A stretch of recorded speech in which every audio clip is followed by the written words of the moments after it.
मैं ही वो चंपारण की बेटी हूँ जिसको देखने मनीष कश्यप पीएमसीएच पहुँचे थे। मैं एक बहुत ही गंभीर बीमारी से ग्रसित हूँ। मैं अभी भी अपने पैर पे खड़ी नहीं हूँ। मैं अपने पैर पे नहीं चल पा रही हूँ और उसी से रिलेटेड मैं अपना इलाज कराने पीएमसीएच पटना गई थी। सबसे पहले मेरा 1 महीना से ही मेरा तबीयत ख़राब चल रहा था। 1 महीना से मेरा तबीयत ख़राब चल रहा था। उसके बाद में ऐसे अचानक से 14 तारीख की रात को मेरा पैर काम करना बंद कर दिया। तो यहाँ निजी एक अस्पताल है, मैं उसी अस्पताल में गई जहाँ से मुझे बोला डंकन जाने के लिए। उसके बाद मैं डंकन हॉस्पिटल गई। डंकन हॉस्पिटल में जाने के बाद वहाँ के डॉक्टर ने काफ़ी देर जांच पड़ताल किया। जांच पड़ताल करने के बाद उन्होंने बोला कोई जीबीएस बीमारी डिटेक्ट करके और मुझे रेफ़र कर दिया कि जाओ तुम पटना जाओ या दिल्ली जाओ या लखनऊ जाओ। रेफ़र लेटर पे मुझे लिख के दे दिया। उस दिन रात तो मैं अपने घर आ गई। फिर उसके बाद में मतलब पहले से मेरा दवा चलता है मोतिहारी के डॉक्टर राजकुमार दीपक के पास से। तो मैं सोची कि कहीं उन्हीं के दवा का कोई साइड इफ़ेक्ट होगा, तो मैंने बोला कि नहीं, मैं पहले वहीं पे जाऊंगी। फिर मैं मोतिहारी में डॉक्टर राजकुमार दीपक के पास गई। उन्होंने भी मुझे 1-2 घंटे अपने निगरानी में एडमिट रखा। उसके बाद में उन्होंने भी मुझे रेफ़र कर दिया। फिर मैं अपने घर आ गई। फिर घर आने के बाद सब कुछ होने के बाद हुआ कि मैं एम्स जाऊंगी या आईजीएमएस जाऊंगी। फिर जब मैं एम्स गई, एम्स में मेरा नंबर लगा। जब मैं एम्स गई, एम्स के जब गेट पे मैं गई तो वहाँ मेरे पास तो पैसा उपलब्ध था नहीं। मैं बहुत ही गरीब परिवार से बिलोंग करती हूँ, मतलब ना अमीर हूँ ना गरीब हूँ। खाने तक को मेरे पास बस पैसा है, उतना नहीं है कि मैं इलाज में अपना लाखों करोड़ों दे दूँ। उसके बाद में जब मैं वहाँ पे गई एम्स में, तो एम्स के डॉक्टर बोल रहे हैं 1.5 लाख रुपया पे करो तभी मैं एडमिट लूँगा, क्योंकि जो वैक्सीन लगने वाला है वो वैक्सीन का कीमत 1.5 लाख रुपया है। उसके बाद में वहाँ से मैं पैरामेडिकल कोर्स की हुई हूँ रक्सौल के एक सेंटर पे। तो मैं अपने डॉक्टर मनीष सर को फ़ोन की। मैंने बोला कि सर, मेरे पेरेंट्स ने भी बोला कि ऐसा ऐसा बात है कि यहाँ पे बोल रहा है लोग पहले 1.5 लाख रुपए पे करने के लिए, उसके बाद में मैं यहाँ पे अंदर लूँगा, एडमिट लूँगा। तो मैं वहाँ पे 2-3 घंटा लगभग मैं वहाँ नीचे बिछा के एम्स के गेट पे पड़ी रही कि कोई डॉक्टर कोई नर्स मुझे देखने नहीं आया। उस समय मुझ पे और मेरे फैमिली पे क्या बीत रही थी आप सब में से कोई नहीं सोच सकता है। और उसके बाद में फिर मैंने अपने सर से बात किया। उन्होंने कहीं से बात किया, कुछ किया, मनीष भैया से बात किया, किससे बात किया, मैं उस टाइम उतने होश में नहीं थी कि मुझे सारा बात याद रहे। उसके बाद मैं वहाँ पे जब पीएमसीएच गई तो लिंक लगा के कुछ करके मेरे मनीष सर ही मेरा नंबर लगवाए। और उसके बाद में जब नंबर लगा तो स्ट्रेचर पे मैं अंदर गई। जब अंदर गई तो स्ट्रेचर के लिए पीएमसीएच का सबसे बड़ा ये, जब आप स्ट्रेचर से वॉशरूम जाओगे, मेरे पास तो मानो तो पैर है ही नहीं। मैं अगर वॉशरूम के लिए भी जाऊं तो स्ट्रेचर के लिए मुझे 100-200 पे करना पड़ता था। अगर आप एक बार स्ट्रेचर पे बैठ गई तो स्ट्रेचर पे जाओ, कहीं भी जाओ, उसके लिए भी आपको पेमेंट करना पड़ता है। और फिर उसके बाद में जब मैं गई तो मेरा मतलब मैं तो एडमिट हो गई। फिर 1 दिन तक मैं इमरजेंसी में थी। फिर मुझे हथुआ वार्ड में भेज दिया गया। वहाँ पे भेजने के बाद में क्या हुआ, जैसे नॉर्मल ट्रीटमेंट चल रहा था, ट्रीटमेंट वगैरह चल रहा था। 4 दिन हो गया मैं पड़ी रह गई। ना ही मुझे कोई वैक्सीन लगा, ना ही मुझे कोई इंजेक्शन लगा। मुझे तो पता नहीं है कि क्या लगना है क्या नहीं लगना है। नॉर्मल सलाइन और इंजेक्शन मुझे लग जाता था।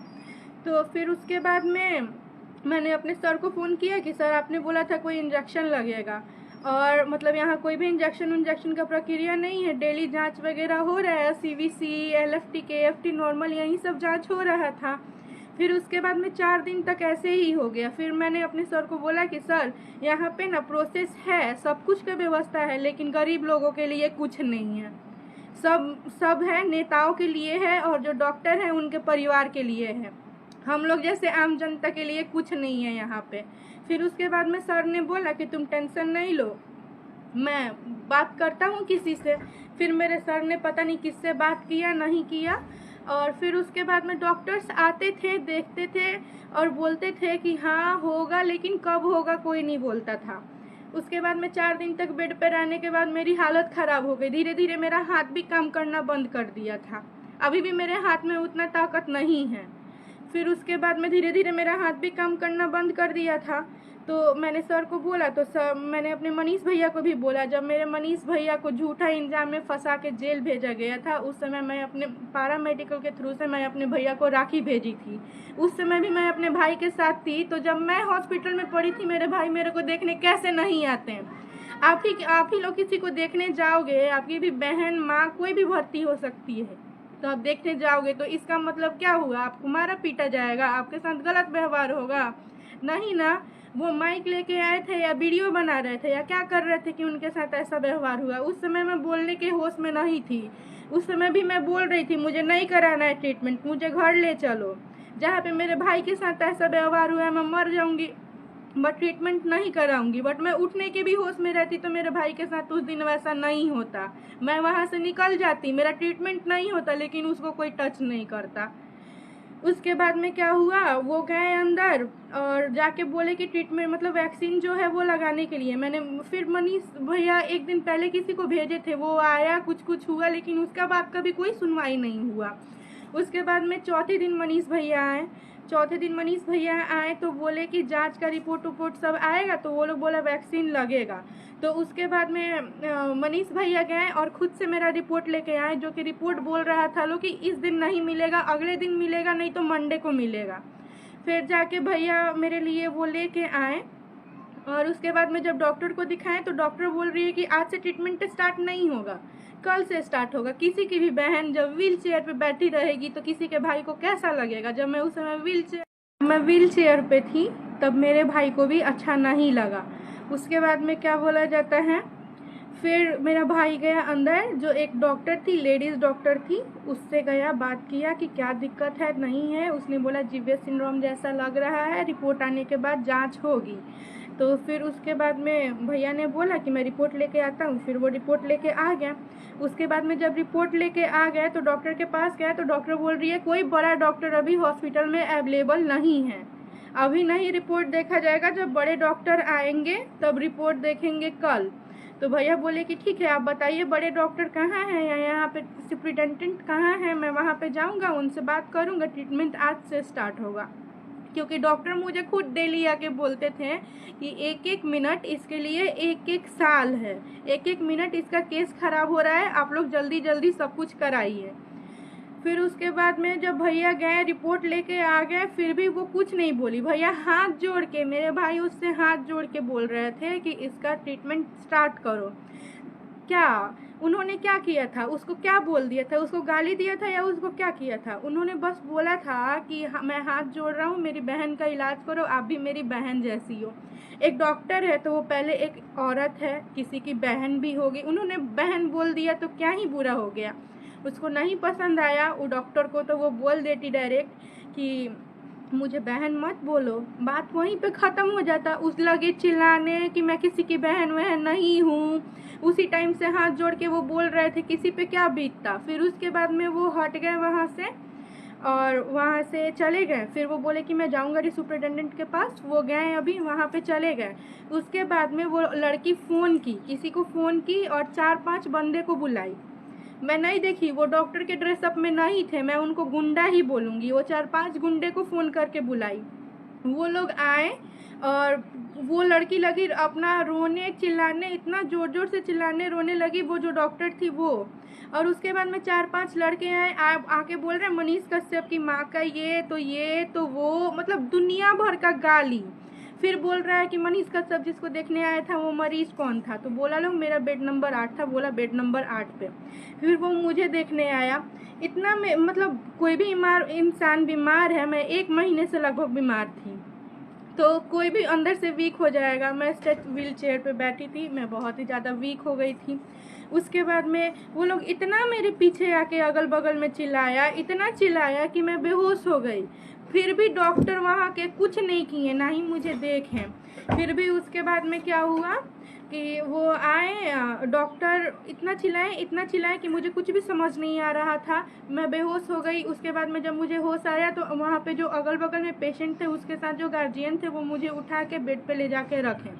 बेड पे ले जाके रखे। उसके बाद में जो मेरे को ना मेरा SpO2 शायद कम हो गया था, मेरे को सांस नहीं आ रहा था, मेरा ऑक्सीजन लेवल गिर गया होगा, इसलिए मुझे सांस नहीं आ रहा था। एकदम मेरा सांस चल रहा था, वो लोग मेरे पास चिल्ला रहे थे, हम बोल रहे थे, हाथ से इशारा कर रहे थे, मेरे मुंह से आवाज़ नहीं आ रहा था, हम हाथ से इशारा कर रहे थे बाहर जाओ, फिर भी वो लोग बाहर नहीं जा रहे थे। उसके बाद में वहीं पे बहुत हल्ला हंगामा हुआ। फिर बोला लोग वहीं पे कि उसको मार के आज फेंक देंगे, मेरे सामने बोला। फिर बाहर गया, मेरा सांस खिंचा रहा था, मैं लग रहा था अब मर जाऊंगी तब मर जाऊंगी। और डॉक्टर लोग वहाँ के बोल रहे, जो गुंडा आए थे, जो डॉक्टर के वेश में गुंडा थे, वो बोल रहे थे मरने दो इसको, कोई ऑक्सीजन नहीं देगा। कितनी देर तक मैं इसी तरह लग रहा था अब मर जाऊंगी तब मर जाऊंगी। मेरी माँ भी उस समय अस्पताल में अवेलेबल थी, सिर्फ मेरी माँ वहाँ पे थी। और फिर उसके बाद में मुझे कोई ऑक्सीजन नहीं दिया। वहीं पे एक झाड़ू पोछा करने वाली औरत जाके कहीं से ऑक्सीजन मास्क ला के और हमको ऑक्सीजन मास्क लगाई। उतने देर में मैं 10 बार से ज़्यादा बेहोश हो गई थी, फिर भी कोई डॉक्टर कोई नर्स बुलाने पे मेरे को देखने नहीं आ रहा था। फिर उसके बाद में आके देख लिया, आके वो झाड़ू पोछा वाली ऑक्सीजन मास्क मेरे को लगा दी। उसके बाद में सब कुछ हो गया। बाहर क्या हुआ, मनीष भैया को मेरी माँ बोलती है कि ले जाके रूम में बोला लोग बात करते हैं, बात करते करते उनको मार के पता नहीं क्या कर दिया सब। जब मैं होश में आई, मुझे 4 घंटा बाद होश आया। 4 घंटा बाद जब मुझे होश आया तो मैं देखी कि मेरी माँ रो रही है। मेरी माँ एकदम पूरा लग रहा है कि कोई नहीं है, ऐसे बैठ के रो रही है। उसके बाद में मेरी माँ भी रोने लगी और मुझे भी सुन के बहुत ज़्यादा दुख हुआ। अभी भी सोच के वो सब मेरा रूह कांप जाता है, मैं क्यों गई PMCH। वो इलाज नहीं होता वहाँ, मौत होता है, मौत। फिर उसके बाद में नर्स वगैरह आई, सारे पेशेंट का इलाज किया, मेरा इलाज नहीं किया, मुझे ऐसे ही छोड़ दिया, मेरा इलाज नहीं किया। उसके बाद में क्या बोला जाता है, फिर आया और मेरे को बोल दिया इमरजेंसी जाने के लिए। जब मैं इमरजेंसी गई तो मैं शाम के 4 बजे से लेके और रात के 2 बजे तक व्हील चेयर पे बैठी रह गई। वहाँ पे व्हील चेयर का भी सुविधा नहीं था, मैं व्हील चेयर पे बैठी रह गई। उसके बाद में रात में 2 बजे जब मैं बेहोश हो गई, तब जाके मुझे एक लवारिस के बेड पे सुला दिया गया, मुझे बेड तक नहीं मिल रहा था। इमरजेंसी में मैं 4 बजे से लेके 2 बजे के सुबह तक मैं पड़ी रही व्हील चेयर पे। 2 बजे जब मैं बेहोश हो गई व्हील चेयर पे बैठे बैठे, ना मुझे बेड मिल रहा था, ना मुझे स्ट्रेचर मिल रहा था। ऐसा तो नहीं था कि हॉस्पिटल में स्ट्रेचर भी अवेलेबल नहीं था। बोल रहा था लोग जाके मनीष कश्यप आया था, मनीष कश्यप से ही इलाज कराओ। उसके बाद में मैं पड़ी रह गई। हॉस्पिटल में ही कुछ आदमी आए, मुझे उठा के ले जाके और एक लवारिस के बेड पे सुला दिए। उसके लवारिस वहीं पे कोई पागल आदमी था, जो कभी मेरा कैनूला खींच दे रहा था, कभी मेरा चादर खींच दे रहा था, कभी मेरा कपड़ा फाड़ दे रहा था। एक ऐसी औरत वहाँ पे पड़ी हुई थी। ऐसे ऐसे चीज़ों से मैं निकल के, मैं बस बोल रही थी मैं जिंदा घर पे पहुँच जाऊँ। भगवान का लाख लाख शुक्र है कि मैं मौत के घर से निकल के और आज यहाँ पे जिंदा घर पे पहुँच गई। भगवान का नहीं, मनीष भैया का लाख लाख शुक्र है।